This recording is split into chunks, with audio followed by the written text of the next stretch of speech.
से आपने मौका दिया, और पास्टर साहब और मम्मी जी बहुत बहुत धन्यवाद, क्योंकि अभी मेरी सेहत लोग बोल रहे बहुत अच्छे से स्लिम हो गए, तो अच्छा हो गया, क्योंकि वो अच्छा खाना बना के देते प्रोटीन के साथ, तो उसका असर दिख रहा है। और मुझे बहुत खुशी है कि आप लोगों के बीच में हूँ और आज फिर से प्रभु का वचन बांट सकता हूँ।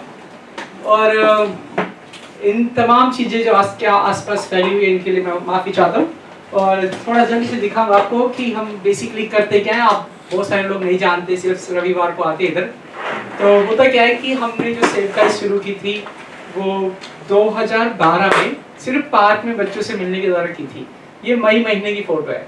अभी पिछले शुक्रवार को जब हम जाते हैं तो भी वहाँ पर कम से कम 50 बच्चे इकट्ठा होते हैं। और 3 सिंपल नियम है वहाँ पर। Rule number 1, stay on your seat, और बच्चे इधर भागते रहते हैं। रूल नंबर 2, ओबे योर टीचर्स, ओबे योर लीडर्स एंड ओबे योर पेरेंट्स। जैसे ही कोई माँ बाप देखते हैं, अच्छा ओबे योर पेरेंट्स, अपने बच्चे को पकड़ के उधर बिठा देते हैं, तो यहाँ तो कुछ सीखेगा। और rule number 3, whistle means quiet, very simple.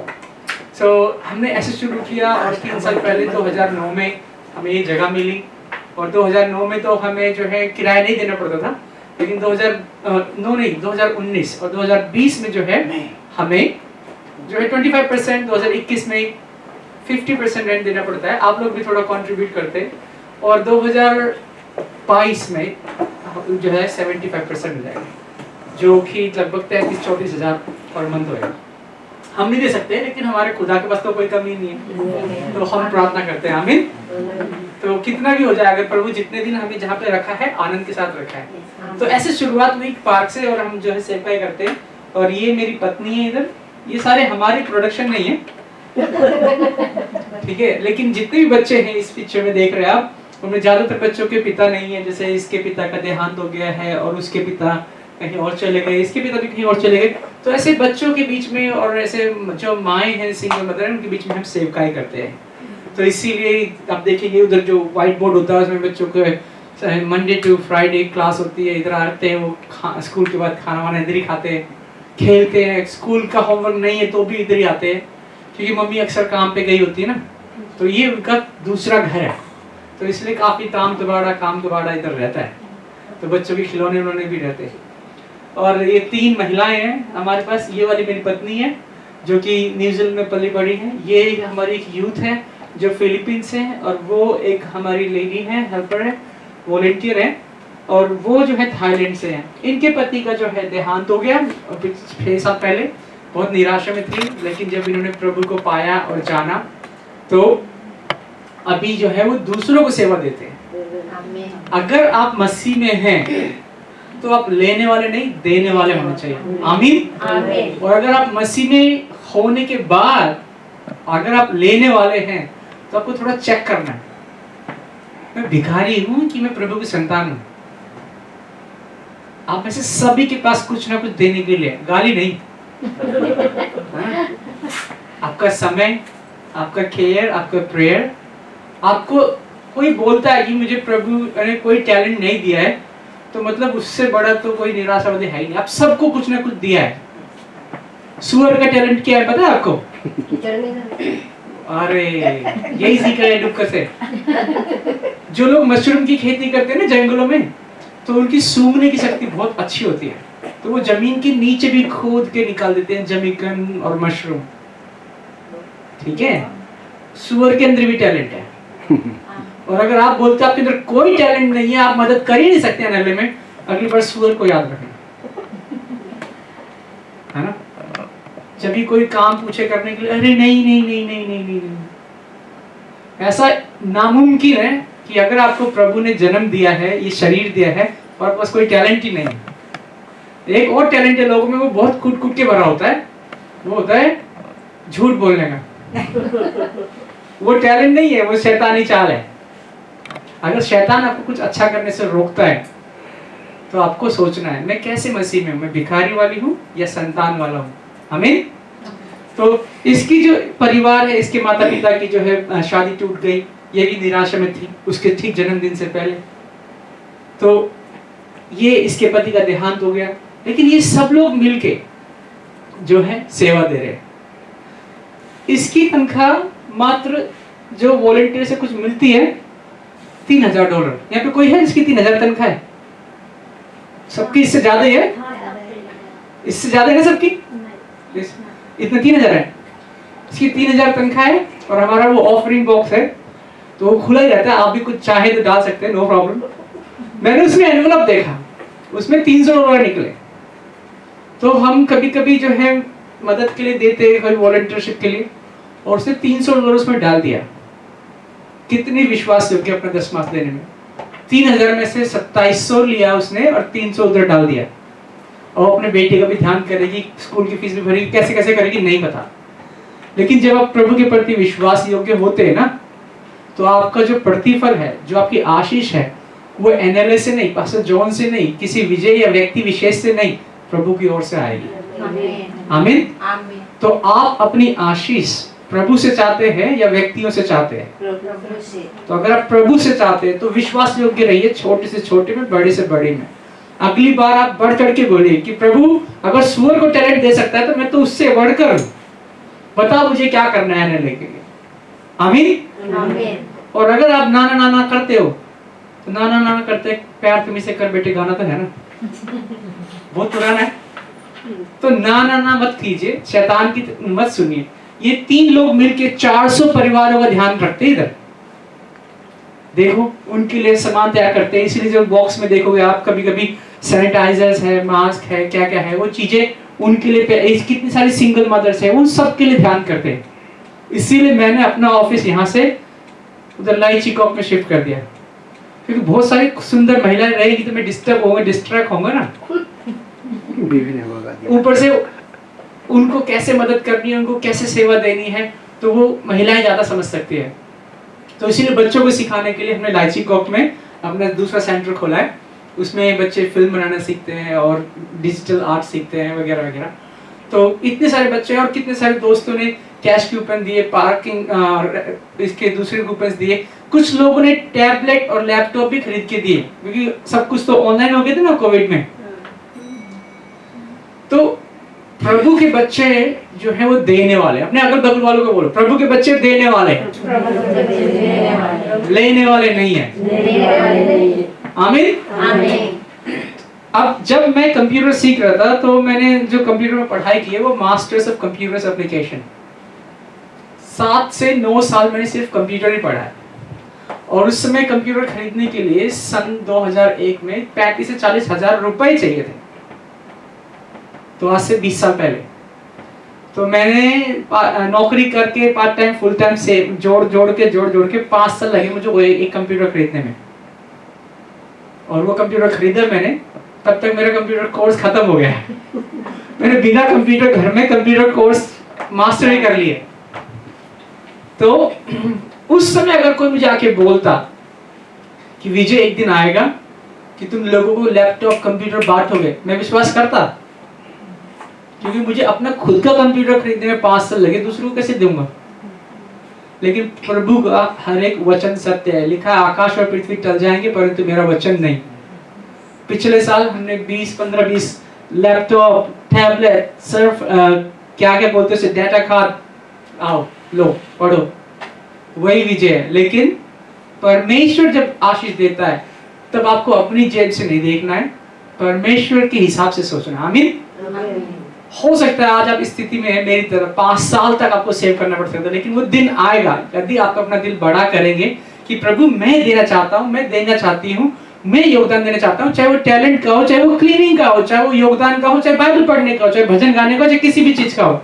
लेकिन एक इच्छा जब करेंगे ना, बीज तब तक बीज रहता है जब तक वो धरती में जाता नहीं। जब वो धरती में जाता है तो पहला काम क्या होता है, अंधकार, दबाव, सड़न, बदबू ना, पानी नमी की वजह से। लेकिन तभी वो बाहर आता है एक नया पौधा बनता है। आमीन। तो यदि आप कहें कि आप में कुछ करने की क्षमता है ही नहीं, तो हाँ, बीज तो इतने छोटा है। अभी पीछे कई सालों पहले, लगभग 10 साल के अंदर की बात है, कुछ बोलते सुराहीदार बर्तन मिलते, वो इजिप्ट में निकले थे और उसमें कुछ बीज मिले, जौ के, गेहूं के बीज मिले। और साइंटिस्ट लोगों ने सोचा कि कितने पुराने, वो 2 से 4 हजार साल पुराने बीज है। उन्होंने उसको बो के देखा, वो उग गए। इससे कोई फर्क नहीं पड़ता आप कितने साल के हैं, लेकिन परमेश्वर ने जो आपके अंदर योजना डाली है वो देर हो सकती है लेकिन टल नहीं सकती। आमीन। आमीन। तो आज जो है हम जो सीखेंगे कि किस वजह से हमारी आशीषें या हमारा गुण जो प्रभु ने दिया है वो टल जाता है। तो जो आज मैंने इंग्लिश में पावर पॉइंट तैयार की थी, तो आज आप इंग्लिश पढ़ने के लिए तैयार हैं? समझ में आएगा ना? तो इसीलिए मैं उसको हिंदी में करने की कोशिश कर रहा था, इसलिए थोड़ा टाइम लगा और उसके लिए खेद है। तो इस जो आज का जो शीर्षक है वो है don't give roots to hatred. Hatred को क्या बोलते हैं हिंदी में? हाँ, अभी तो इंग्लिश में सीखने के लिए तैयार थे। हेट्रेड को क्या बोलते हैं? तो हिंदी में ऐसे आता है। नफरत। नफरत ना?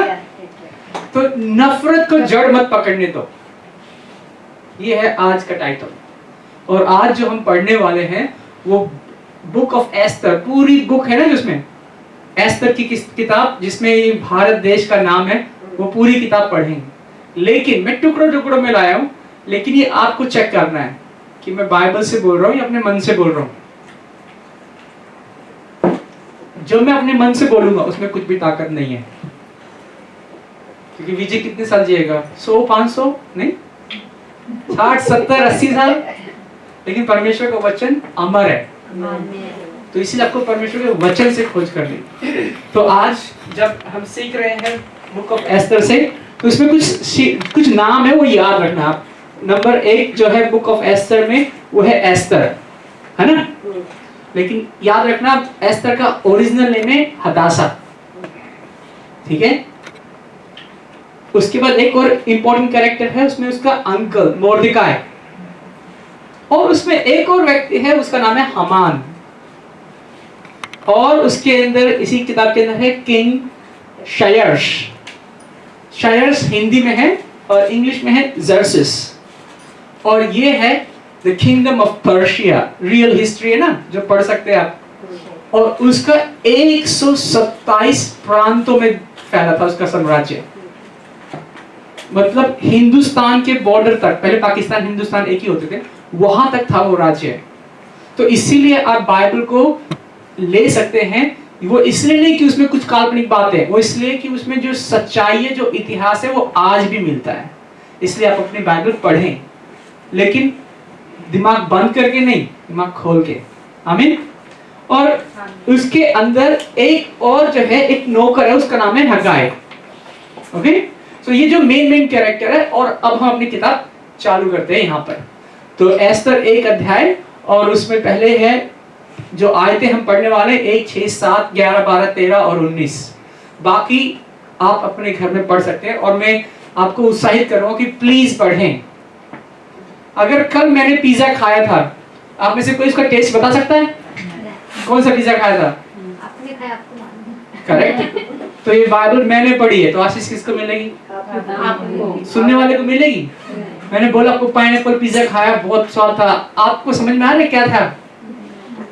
तो खुद स्वाद लेना तो खुद पढ़ना पड़ेगा, नहीं तो इधर मैं बताऊं वो गोल सा था, उसके अंदर ये मसाले लगाए और ये डाला वो डाला वो डाला, और अभी मुंह में पानी आ सकता है लेकिन टेस्ट नहीं आएगा। तो इसलिए अपनी बाइबल आपको खुद पढ़नी है। और कोई बोले मेरे पास समय नहीं है बाइबल पढ़ने के लिए, 5 मिनट भी नहीं है, अरे मोबाइल में डाउनलोड होती है, टॉयलेट तो 10 मिनट जाते लोग, है ना? और बाइबल में यीशु मसीह बोला तू अपने कमरे में जा, द्वार बंद कर। वो मेरे ख्याल से टॉयलेट के ही बारे में ही होगा, और कौन सा द्वार हम बंद करते हैं जाने के बाद, है ना? बाकी द्वार तो खुला छोड़ देते हैं। और आज मैंने ये जो टी शर्ट पहनी है, खासतौर पे फादर्स डे के दिन मुझे पास्टर साहब ने गिफ्ट दी थी, तो बहुत अच्छी लग रही है ना? बहुत बहुत शुक्रिया। तो इसलिए आज मैं सजा के रखी थी, आज जरूर पहननी है कि दिखाने के लिए कितनी अच्छी लग रही है मुझ पे। तो प्लीज जो आप करोगे उसका फल, उसकी आशीष आपको मिलेगी, और जो मैं करूंगा वो मुझ पे।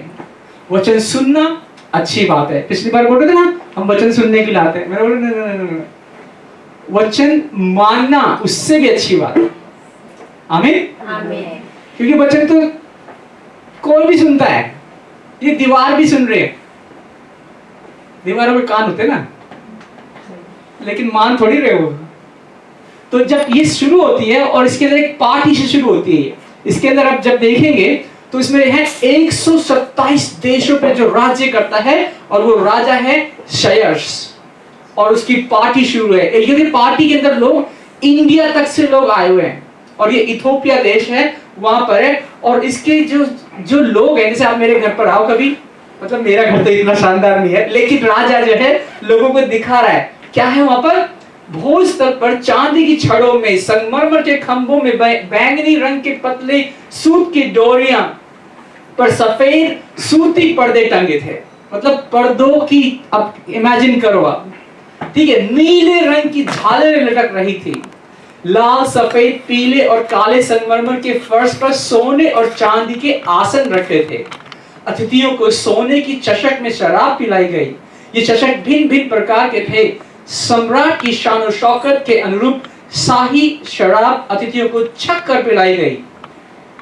और उसके बाद रानी वष्टी को राजमुकुट के साथ सम्राट के सम्मुख पेश करे, ताकि वे लोगों और दरबारियों को उसकी सुंदरता के दर्शन करा सके। मतलब सब कुछ तो शानदार है ही, उसकी रानी भी जबरदस्त है। मतलब सब कुछ देख लिया आपने, अपने आपको अपनी रानी से मिलवाता हूं। और उसने जो है सब कुछ, ये पार्टी जो है पड़ेगी ना 180 दिन। मतलब इतने लंबे 6 महीने की कौन पार्टी करता है, क्या है, इतनी में तो नया साल, आधा साल पूरा निकल जाता है ना। लेकिन ये दिखा रहे इतनी शान शौकत है। जब आप बाइबल पढ़ोगे ना, वो बाहुबली से ज्यादा उसमें लिखा हुआ है। जब बाहुबली शुरू होती है उसमें कैसे बड़े बड़े हाथी ये वगैरह, इसमें मैं अगर पूरे पढ़ने लगूंगा तो फिर शाम हो जाएगी, इसलिए मैंने काट काट के रखा है, आपको घर जाके पढ़ना है। अब सब कुछ अच्छा चल रहा है 6 महीने तक। एंड में क्या होता है, जब राजा ने अपनी रानी को बुलाया, बोला जो हमारा वो जो अच्छा वाला मौका है ना पार्टी के लिए रखा है, वो पहन के आओ। अब क्या है, रानी का नाम वष्टी है, किंतु रानी ने सम्राट के सम्मुख आना अस्वीकार किया। आप पढ़ सकते हैं कहां पर है, यहां पर है, ठीक है। किंतु रानी ने सम्राट के सम्मुख आना अस्वीकार किया और सम्राट नाराज हुआ। उसके भीतर ही भीतर क्रोध भड़कने लगा। सम्राट की ये नीति थी कि वह विधि और न्याय शास्त्र के आचार्यों से परामर्श ले, जो परंपराओं से परिचित थे। एक रानी है वो, और उसने सिर्फ एक आज्ञा नहीं मानी। अगर आप पढ़ेंगे तो वो भी पार्टी कर रही थी लेडीज लोगों के साथ में, राजा कर रहा था राजा लोगों के साथ में। और राजा ने कहा जरा आजा एक बार मुकुट पहन के लोग मिलने, हाय हेलो कर ले। नहीं आती। आजकल के हस्बैंड वाइफ में भी ऐसा होता है, एक्सपीरियंस से बोल रहे तो अब क्या हुआ, जब राजा को गुस्सा आया, उसने एक अच्छा काम किया, उसने परामर्श लिया। और किससे लिया, आचार्यों से। जब हमको गुस्सा आता है किसी के ऊपर या किसी से नफरत होती है, हम किससे परामर्श लेते हैं, सीधा उसका चुंगली शुरू। ये तो थी ऐसी, मुझे पहले से पता था, अब इसने अपना रंग दिखा दिया। आचार्य पचार्य छोड़ दो, आचार्य बोले तो पास्टर लीडर, उसके बारे में बात नहीं करें। एक आज्ञा नहीं मानना, उसका नुकसान क्या हुआ रानी वष्टी को। आप देखेंगे कि आचार्यों ने सबने सलाह की कि ऐसी पत्नी किस काम की जो आपका कहना ही ना माने, दूसरी रानी लेकर आओ। राजा की तो नाक कट गई कि इतना सारा शान और शौकत, वैभव है, पर्दे हैं, सोने की क्या है, फ्लोरिंग है, टाइलिंग है, क्या है, और पत्नी कहना नहीं मानती। तो उन्होंने डिसाइड किया अब नई रानी ढूंढेंगे, और उसका प्रोसेस शुरू होता है दूसरे अध्याय में। और दूसरा अध्याय जब शुरू होता है तो उसमें एक यहूदी था। कैसे शुरू होता है, शूश नगर में एक यहूदी था, उसका नाम मोर्दके था। वे बिन्यामीन कुल का था। उसके परदादा का नाम कीश, दादा का नाम शिमई और पिता का नाम याईर था। आप में से आप कितने लोगों को अपने दादा के दादा का नाम पता है? दादा के दादा,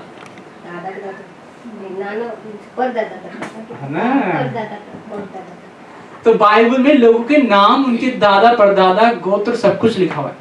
यीशु मसीह के पहले जो है 40 नाम लिखे हुए उनके पिता पिता पिता पिता पिता।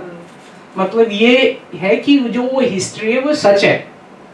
जब आप किसी से बात करते हैं ना मसीह के बारे में, तो उसको धार्मिक बंधन में नहीं, उसको बोलो भाई तू इतिहास तो पढ़ पहले।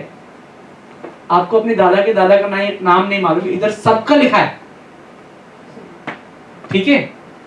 तो यहां से शुरू होती है अब दूसरी रानी की खोज।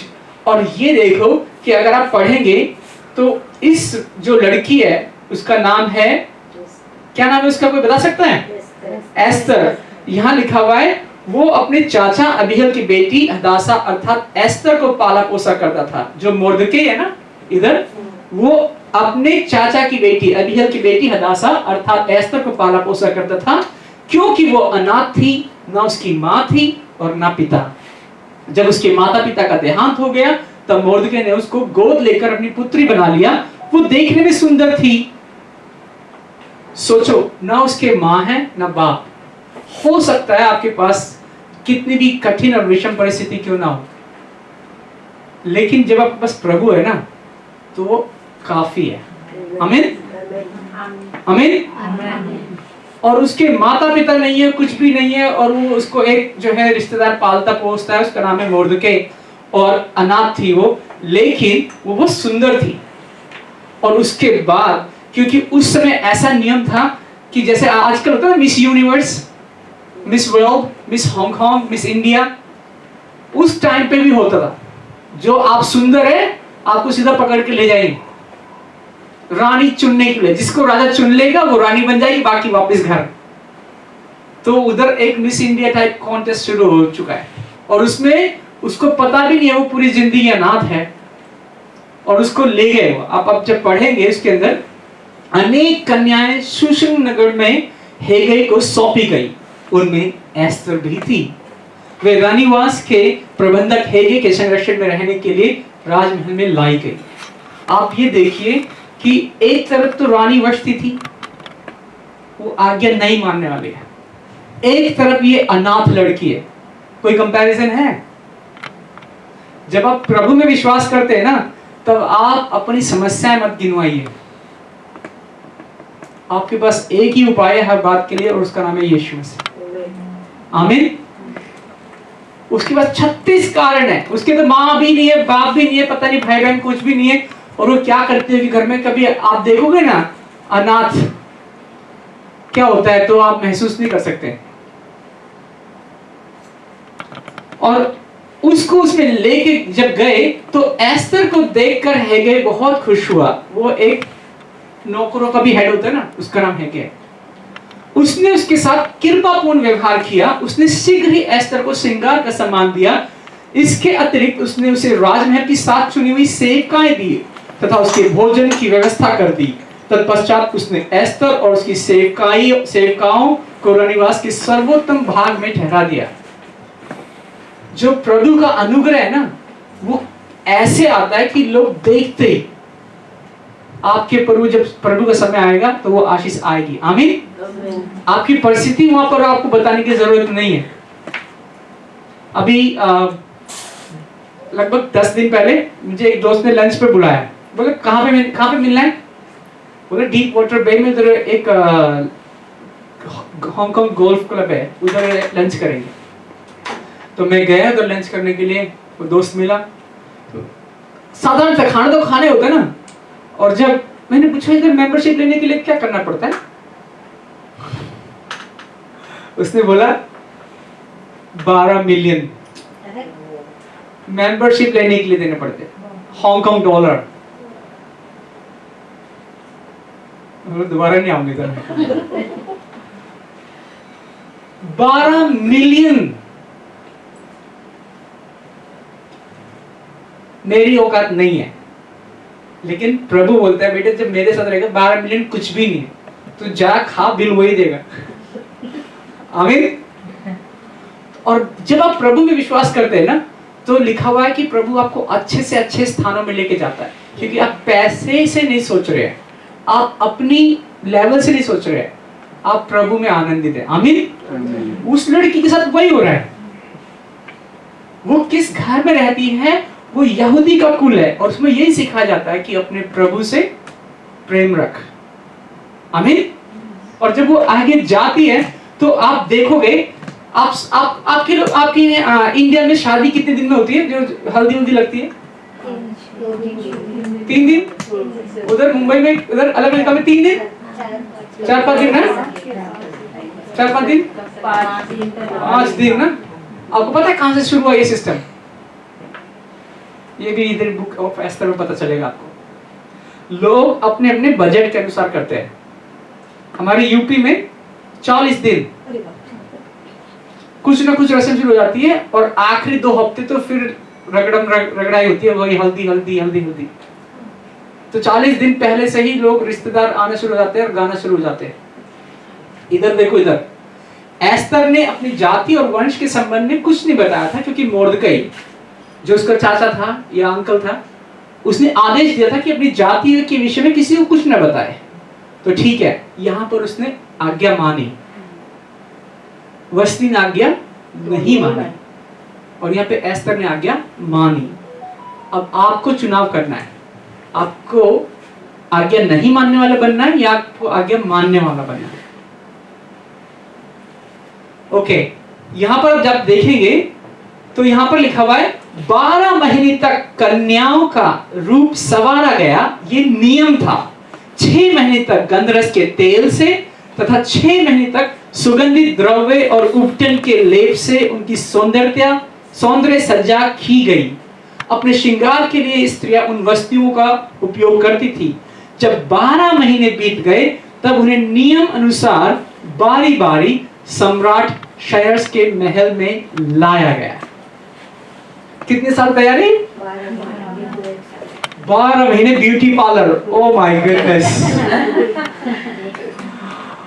ये वहां से शुरू हुआ है और आप इधर बाइबल में पढ़ सकते हैं। ठीक है, यहाँ पे 12 महीने वो राजा वेट कर रहा है कि वो मेकअप करके तैयार होके आएगी। यहाँ तो मतलब अभी जो है 12 महीने में 12 ब्रेकअप हो जाते हैं। और जब हम देख रहे हैं यहाँ पर कि सब कुछ होने के बाद जब अध्याय शुरू होता है और जब उसको राजा के पास लेके गया, कुछ दिनों के पश्चात सम्राट शायर्स के अंगांग वंश के हमाम, उसके बाद आप पढ़ेंगे कि वहां पे गई और रानी बन गई। और यहां पर एक व्यक्ति है, उस शायर्स का जो सबसे बड़ा, जो जिसको उन्नति मिलने वाली है, उसका नाम है हामान, प्रधानमंत्री। ये लंदन में भी होता है, रानी अलग है, प्रधानमंत्री अलग है, मगर प्रधानमंत्री सबसे पावरफुल है।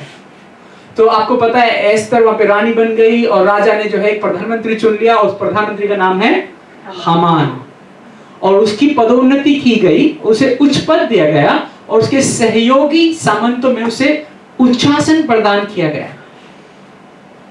तो अभी राजा गया हनीमून में ना, उसके बाद उसने प्रधानमंत्री बना दिया और बोला तू ध्यान कर सब चीजों का। तो याद रखना कि एस्तर और रानी बनी क्योंकि आज्ञा मानने की वजह से,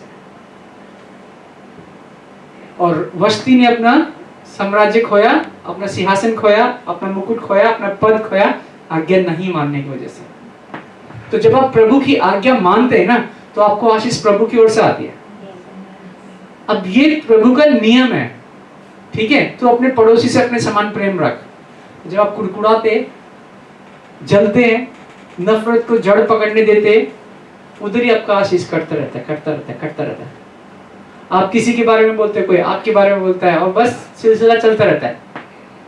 मसीह में भी होकर भी ऐसे होता रहता है। कितने लोग तो चढ़ छोड़ के चले जाते हैं। और पौलुस लिखता है अपने कानों की खुजली के अनुसार वो अपने वक्ता ढूंढ लेते हैं। इधर अच्छा प्रचार नहीं होता, उधर चलते हैं। मतलब किधर, उधर भी बाइबल से होना है, इधर भी बाइबल से ही होना है। उधर भी यीशु मसीह, इधर भी यीशु मसीह है, किधर जाओगे? फिर उधर जाएंगे, उधर ढूंढ को लगेगा अरे यार ये अच्छा नहीं है, इससे भी अच्छा ढूंढते हैं। वो जिंदगी भर इधर लूप लूप में घूमते रहते हैं। और उसके बाद हम यहाँ जाते हैं। अब हामान ये प्रधानमंत्री है और इसको जो है ये एक आदेश मिला है, राजभवन के द्वारपाल सम्राट के सब सेवक हामान के सम्मुख सिर झुकाकर भूमि पर लेटकर उसको साष्टांग प्रणाम करते थे, क्योंकि सम्राट ने उन्हें ऐसा ही आदेश दिया था।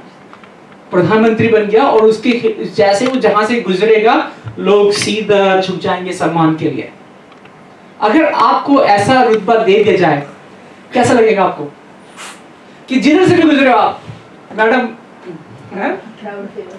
प्राउड फील होगा ना। मतलब आप बहुत थके हुए भी हो ना, आप ऐसे मैडम है ना, वो जिधर से भी गुजरता है उधर सब जगह पे लोग ऐसे ही लेट जाते हैं उसके सम्मान में। उसका नाम है हामान। अब 127 देश के जो लोग नौकर है, लोग है, उसका सम्मान ऐसे कर रहे हैं क्योंकि प्रधानमंत्री है। लेकिन मोर्दकी ने ना तो सिर झुकाकर ना भूमि पर लेटकर उसको साष्टांग प्रणाम करता था। और सम्राट क्षयर्ष के सेवकों ने जो राजमहल के द्वारपाल थे मोर्दकी से कहा, तुम महाराज के आदेश का उल्लंघन क्यों करते हो? जब हामान ने ये देखा, हामान प्रधानमंत्री, कि मोर्दकी ने ना सिर झुकाया ना भूमि पर लेटकर उसको प्रणाम किया, तब वो क्रोध से भर गया। ये है आज का मुख्य टॉपिक। 127 प्रांत के लोग उसके सामने झुक रहे हैं, बस एक व्यक्ति नहीं झुक रहा है। और यहां से उसने उसके प्रति नफरत शुरू की। अब आपके जीवन में बहुत सारी चीजें, अगर आपको अपनी एक आंख लगवानी है, जरा हॉस्पिटल से पूछ के आप कितने डॉलर खर्चा होएगा? एक टांग, एक किडनी, एक लीवर, ऑन एन एवरेज लगभग 16 मिलियन US डॉलर लग जाएगा आपको अपनी बॉडी में, जो सही सलामत भी काम कर रहा है। ऑक्सीजन सिलेंडर जो अभी इंडिया में लोग लेकर आ रहे हैं, उसके लिए 2-2 लाख तक दे रहे हैं। हवाई तो है, लेकिन प्रभु ने हमको कितनी सारी आशीषें दी है, लेकिन कुछ एक छोटी छोटी गड़बड़ी हो जाती है हमारे जीवन में, बस उसी में हम घूमते रहते हैं, लगता है कि पूरी दुनिया खत्म इसी में। और यहाँ पर ये प्रधानमंत्री है, सब कुछ अच्छा चल रहा है, लेकिन एक आदमी ने इसको सलाम नहीं किया और इसका दिमाग खराब। अब इसको गुस्सा आया। अब उसने क्या करा है? उसने कहा है कि मोर्दकी की जाति, भाई, बंधुओं और सभी यहूदियों को मैं नष्ट कर दूंगा। एक ने सलाम नहीं किया, बस एक ने। और उसने नफरत इतनी पाल ली अपने अंदर कि उसने कहा कि अब बस इतना ही करना है।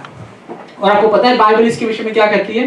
बाइबल कहती है ये नीति वचन 17 अध्याय उसकी 14, 15, 16 में, तो लड़ाई झगड़े का आरंभ मानो बांध के छेद के समान है, उसके फूटने के पहले ही वहां से हट जाओ। आमीन। अब इसे किसी ने बांध देखा है? ऐसा कोई जिसने बांध नहीं देखा है? बांध पता है क्या होता है? हाँ जी, खेती में डालते वो बांध सब क्या बोलते बांध ओके, आप में से जिसको भी डैम या बांध देखना है ना, हांगकांग में बहुत सारे रिजर्वायर, उसको बोलते रिजर्वायर। ठीक है, आप ये एक लिस्ट बना लो कि अगर कभी मौका मिलेगा पब्लिक हॉलिडे में या कभी, तो आप रिजर्वायर देखने जाओगे। हांगकांग में बहुत सारे हैं। वो कम से कम 50 फीट 100 फीट वॉल होती है, पानी को रोक के रखती है। और जब पानी गिरता है तो वो टरबाइन घूमती है, उससे बिजली बनती है, उसको बोलते हैं बांध। और वो बहुत मजबूत होता है। और हांगकांग में बहुत सारे, आप जाके देखना, लिखा हुआ है उसमें जब एक छेद शुरू होता है ना बांध में, जब क्रैक होता है वो पूरा बांध गिर जाता है। 50 मीटर 100 मीटर दीवार, मजबूत दीवार, वो पानी को रोक के रखते हैं, लेकिन एक क्रैक शुरू होता है वो बांध गिर जाता है। यही लिखा हुआ नीति वचन में, लड़ाई झगड़े का आरंभ मानो बांध के छेद के समान है, उसके फूटने के पहले ही वहां से हट जाओ। जब लड़ाई झगड़ा होता है उस समय आप देखना, जिसे हमारे हिंदी में बोलते हैं बाप ने न मारी तीतरी बेटा तीरंदाज। जिसने कभी कुछ भी नहीं करा ना, वो भी आ जाएगा, हाँ बता तू क्या करना है ना। उसने कैसे बोल दिया तेरे बारे में? बाइबल बोलती है कि जो लड़ाई झगड़े से भाई हट जाओ, पीछे हटो।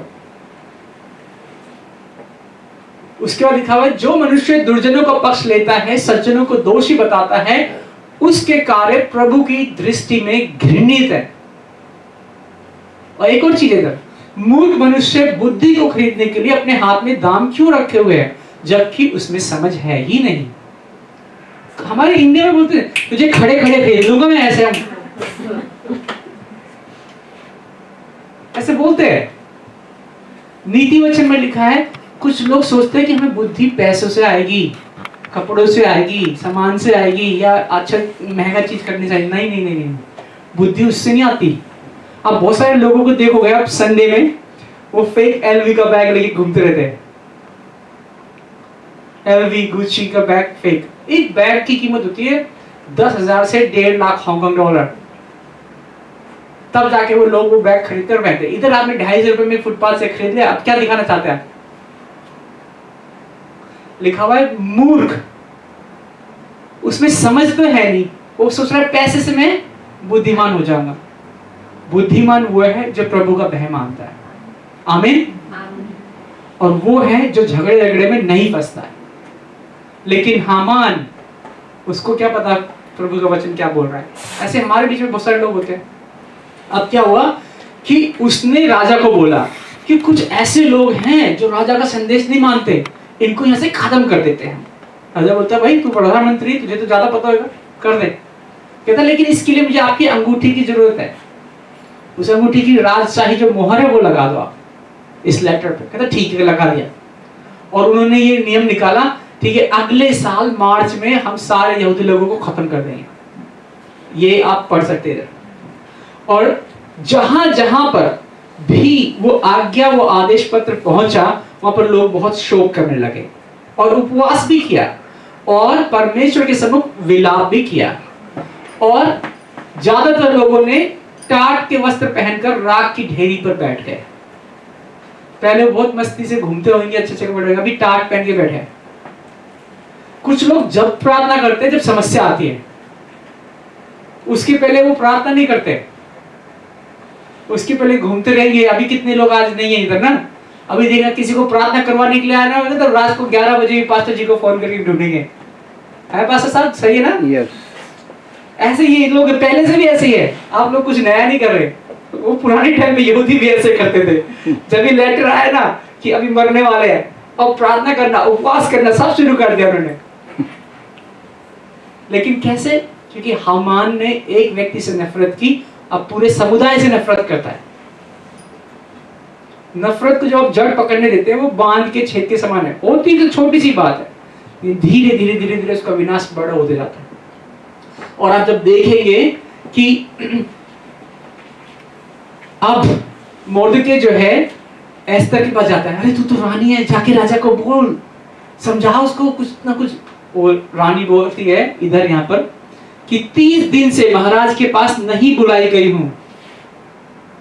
महाराज के पास आप बिना बुलाए नहीं जा सकते, और वो आज्ञा मानने वाली है। अब बताओ, क्योंकि अगर वो बिना बुलाई गई तो एक ही नियम है वहां पर, और वो ये है कि लिखा हुआ है यहां पर कि जो भी एक ही नियम है, और वो है यहाँ पे प्राणदंड। जो बिना बुलाए जाएगा वो मरेगा। अब उसके सामने ये चुनाव है कि व्यक्ति का नियम मानना है या प्रभु का नियम मानना है। अब बहुत आसान है, अभी तलवार लेके बैठे रहूंगे ना मैं, आओगे फिर बिना बुलाए खचाक। प्रभु का बहुत आसानी से बोलते हैं। वो बेचारी डर गई उधर एस्तर।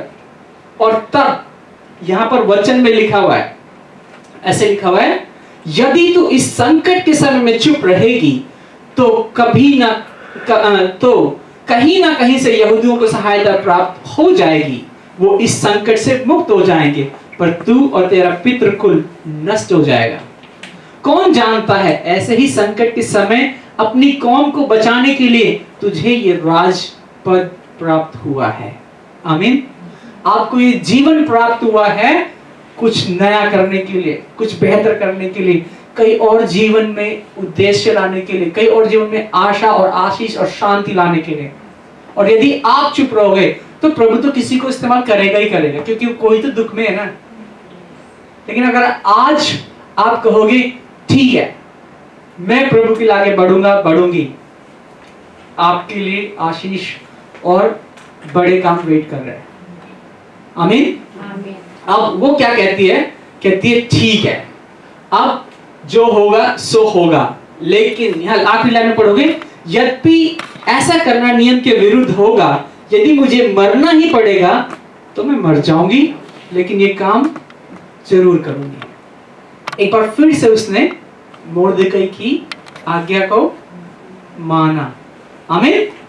जान पर खेल कर माना। आमीन। जब इधर आप सोचते हो कि हम मसीह में कितना जान पर खेल कर हम आज्ञा को मानते हैं, उधर रेड लाइट होती है, देखते इधर कोई नहीं आ रहा, चलो, है ना, आगे मानते हैं हम लोग। वो छोटी सी छोटी आज्ञा तो मानते नहीं हम, उधर बड़ी आज्ञा कैसे मानेंगे जिधर मौत का सवाल है। करेक्ट?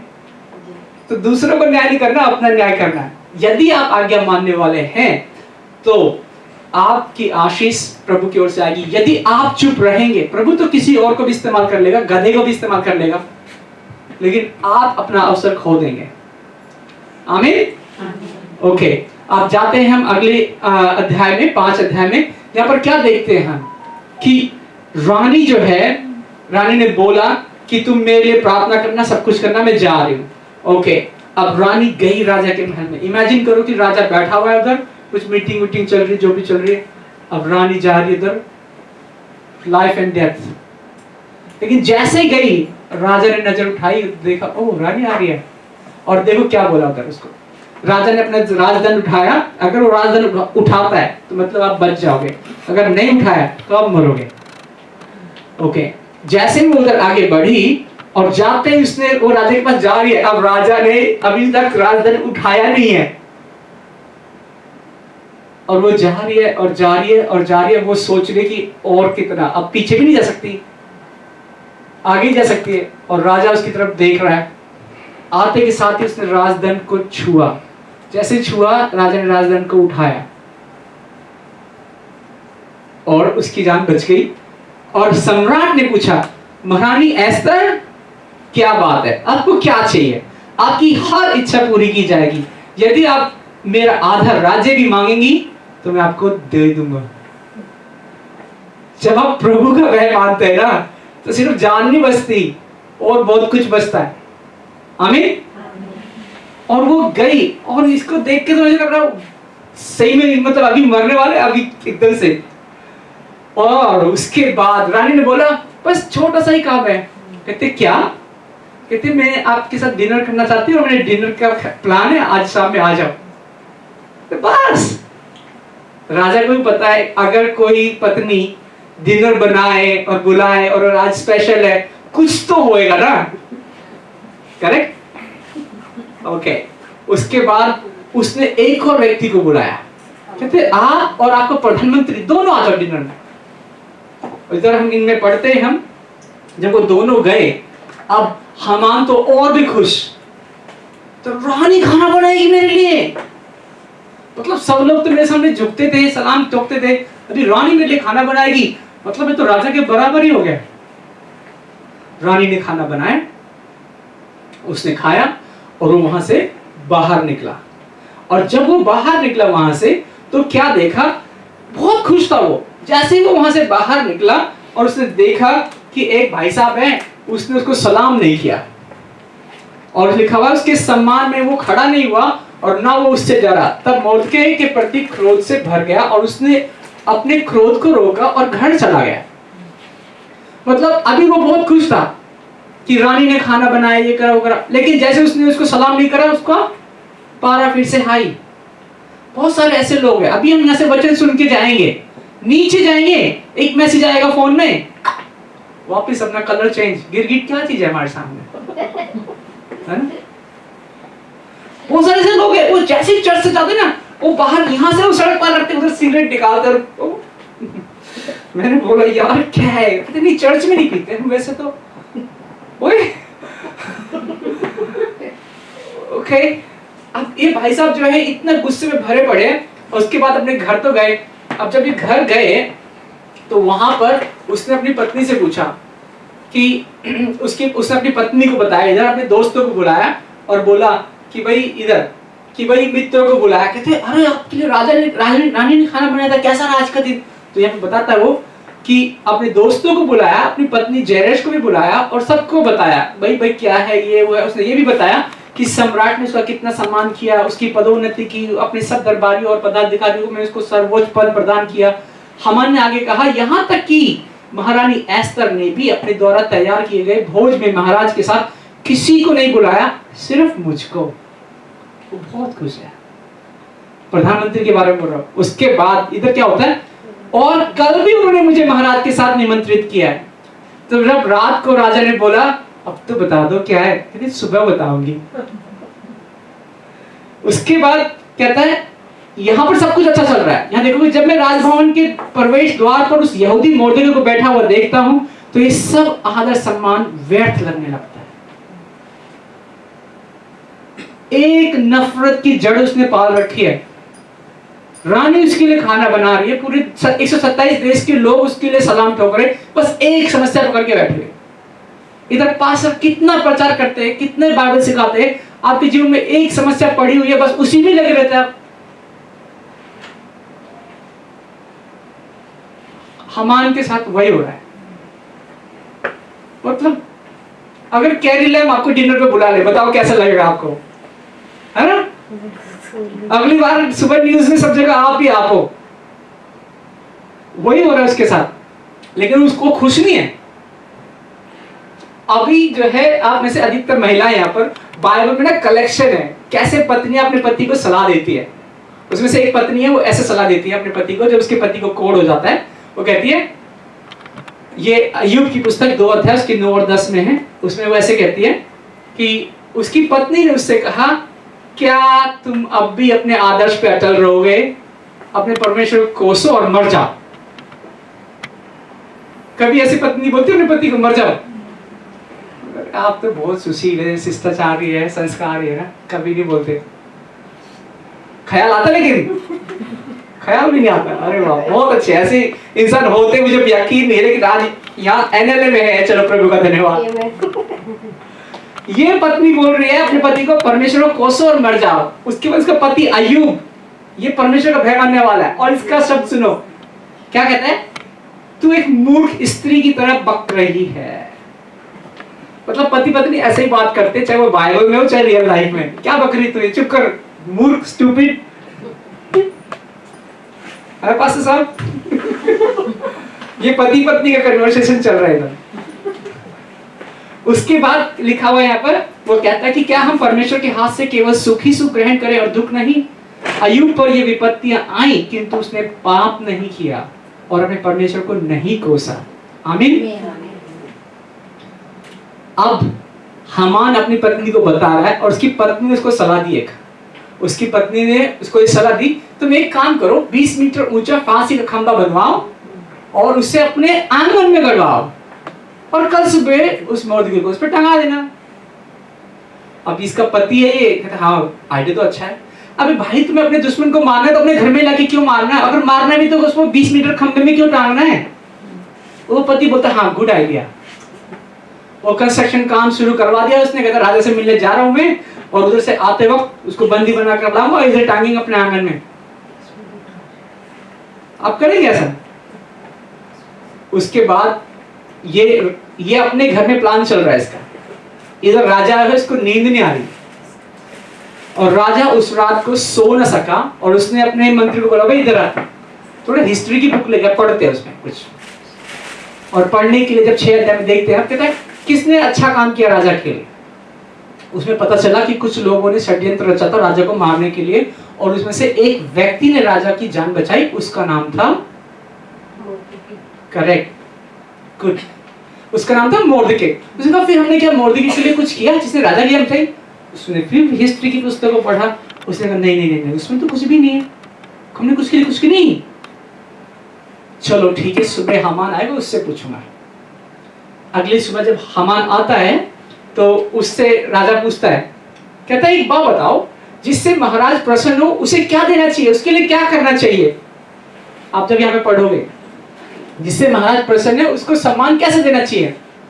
अब जो हामान है, और कौन होएगा, मैं हूँ हर जगह, है ना, तो प्रधानमंत्री हूँ। अब उसने इस दिमाग में शुरू किया क्या, उसने बोला ये कि राशि पोशाक लाई जाए जिसको महाराज स्वयं पहनते हैं, जिसकी सवारी के लिए राजमुकुट धारण करने वाला घोड़ा लाया जाए जिस पर महाराज स्वयं बैठते हैं, तथा ये पोशाक घोड़ा महाराज के सर्वश्रेष्ठ उच्च अधिकारी को दिया जाए ताकि वो उस मनुष्य को राजसी पोशाक पहनाए, घोड़े पर बैठाए, जिससे महाराज प्रसन्न है और जिसको सम्मानित करना चाहते हैं, तब वे उसको नगर चौक में घुमाए और उसके आगे आगे ये घोषित करे, जिस व्यक्ति से महाराज प्रसन्न होते हैं, जिसको सम्मान देना चाहते हैं, उसके साथ में वैसा ही व्यवहार करते हैं। कुछ लोग ना इतने खो जाते हैं अपने आप में कि वो दूसरे को देख ही नहीं पाते। उसने अभी तक वो प्रधानमंत्री था, अभी क्या बोल रहा है, उसे राजा का कपड़े पहनाओ, राजा का मुकुट पहनाओ, राजा के घोड़े पर ले जाओ, और जो सबसे अधिकारी सबसे ऊंचा है वो उसके आगे आगे बोलता जाएगा, ये सबसे ज्यादा सम्मानित है।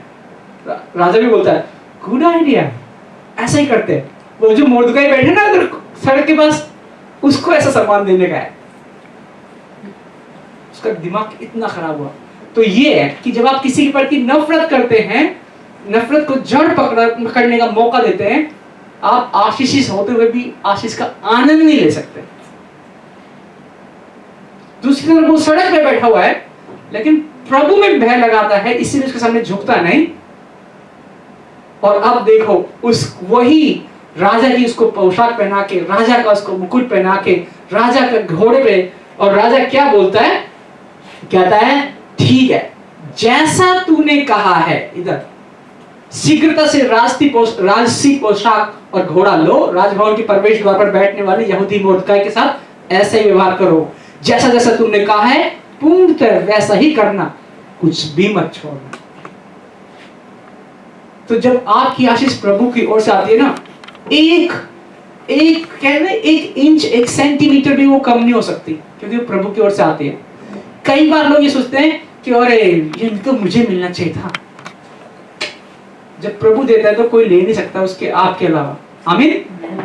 और उसको अब पता लगा कि अब क्या करे वो, और जब वो गया फाइनली मोर्दकाई राजभवन ने सब पूरा काम निपटा दिया, उसका पूरा दिन ऐसे ही गया आज, ठीक है। और वो शोक करता हुआ सिर ढके हुए शीघ्रता से अपने घर गया, अपनी पत्नी जेरेश और सब मित्रों को बताया आज उस पर क्या बीता। अगर आप ये बाइबल पढ़ोगे तो शॉर्टकट में समझा रहा हूं आपको, पूरी डिटेल लिखी है, कैसे वो अपने पद का आनंद नहीं ले पा रहा था प्रधानमंत्री होने के बावजूद, और कैसे वो सड़क पर बैठा हुआ है, वो उसका आनंद ले रहा है क्योंकि वो प्रभु का भय मांग रहा है, आमीन।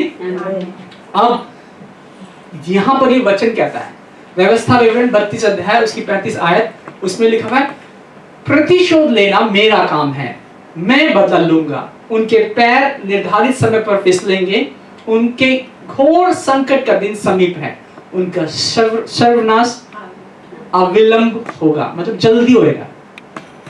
विलंब मतलब देर, अविलंब मतलब और जल्दी। ओके, ये प्रभु का वचन। कई बार ऐसा होता है ना कि कोई ऐसा नहीं है कि लोग हमारे बारे में बुरा भला नहीं बोलते, लोग हमारे साथ बुरा व्यवहार नहीं करते हैं, हम इंसान हैं, हमें बुरा लगता है, दुख होता है, आंसू आते हैं, दिल टूटता है।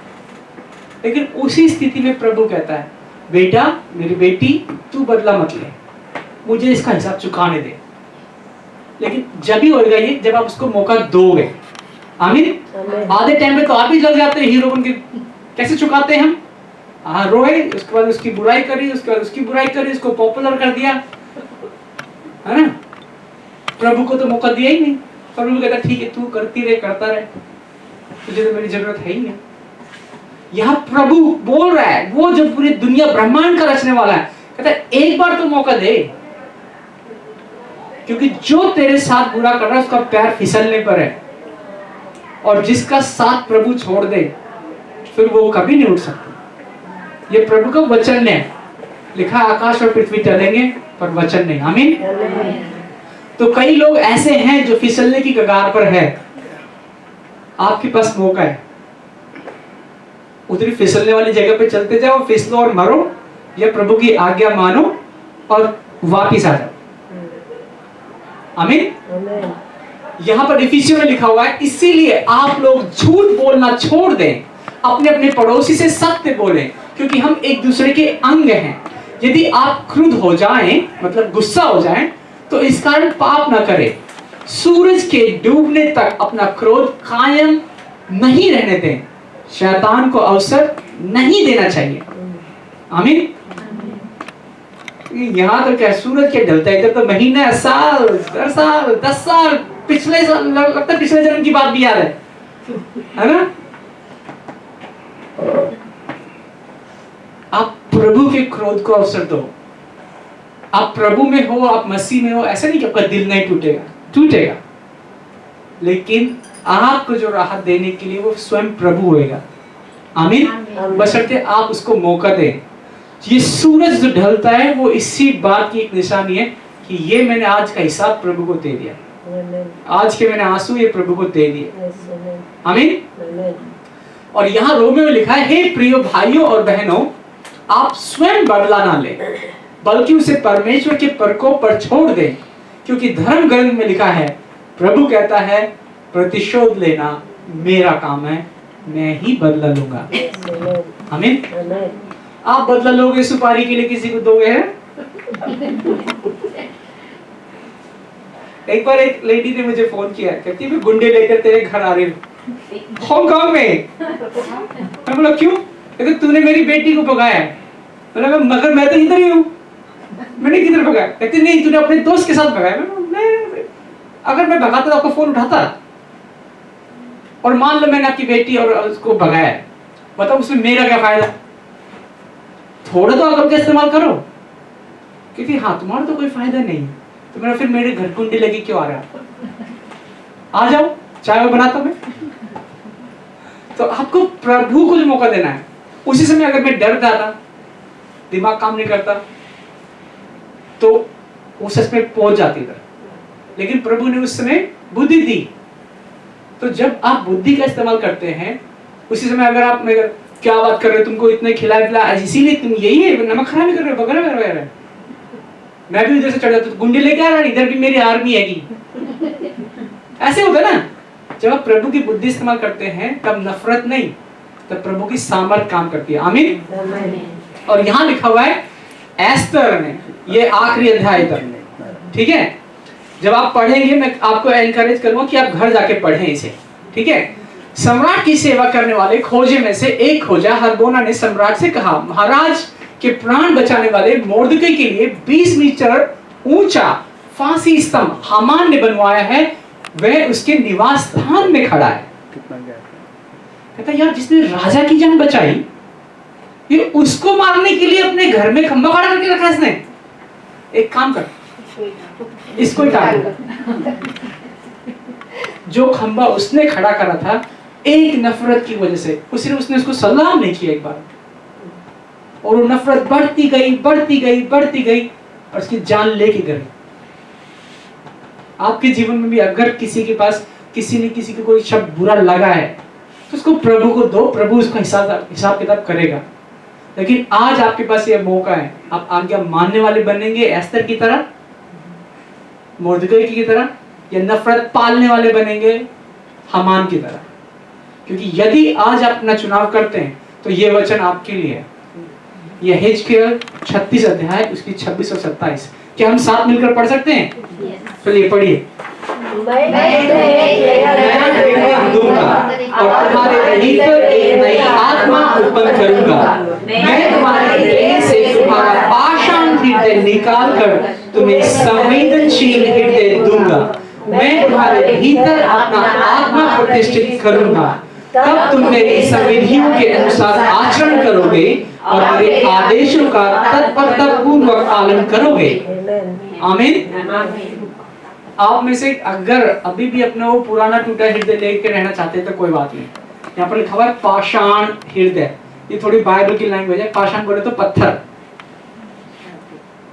अगर आपको अपने पत्थर दिल के साथ रहना है, आपकी चॉइस है। लेकिन अगर आज आप ये प्रार्थना करते हैं कि प्रभु आज आप जो नया हृदय दे रहे हैं, नई आत्मा दे रहे हैं, उसे मैं लेना चाहती हूँ, तो आप खड़े हो सकते हैं और कुछ पल प्रार्थना में बिता सकते हैं। करेंगे प्रार्थना? ऑलराइट। और यदि आपको किसी भी दिल दुखाया आपका, तो इस समय बोलिए कि प्रभु मैं उस व्यक्ति को, उस इंसिडेंस को आपके पास लाता हूं, लाती हूं और आपको सौंपता हूं। और प्रभु आज आप मुझे एक नया मन दें, नई आत्मा दें, क्योंकि मेरे इस हृदय में जो नफरत की जड़ें मैंने खुद पाली हैं, आज आप वो निकाल दें।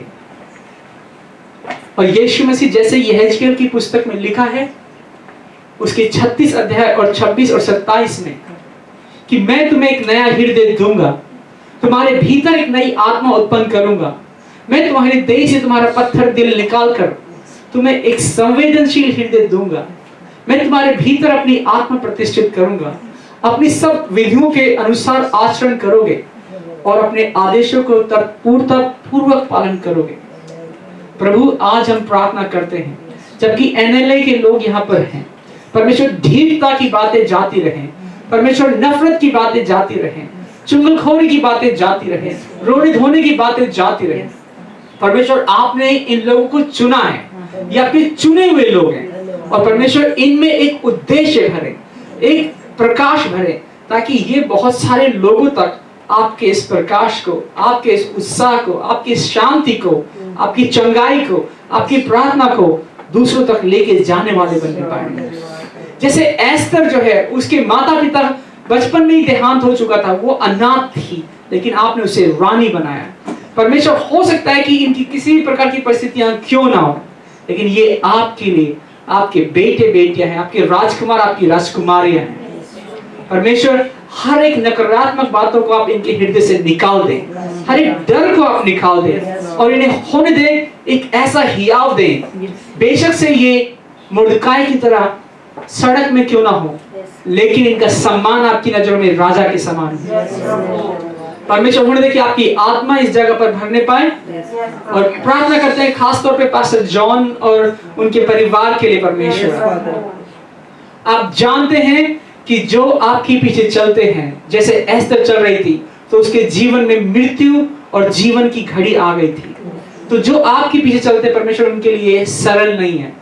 हम ये प्रार्थना करते हैं कि आप पास्टर जॉन को, उनके परिवार को मजबूती दे, और जैसे सब लोगों ने मिलकर प्रार्थना की और एस्तर की जान बच गई, ऐसे ही हम अपने अगुए के लिए प्रार्थना करने वाले बनने पाए। और प्रभु आपने उस प्रार्थना का उत्तर दिया और एस्तर की जान बची और बाकी सब की जान बची, और कैसे शत्रु का नाश हुआ। तो हम प्रार्थना करते हैं पासवान के लिए, कलीसिया के अगुए के लिए भी, कि प्रभु आपकी आत्मा उनके जीवन, उनके परिवार में काम करे। सारा आदर महिमा आपको दे दे, यीशु मसीह के नाम से कहते हैं, आमीन। आप सभी को जय मसीह की।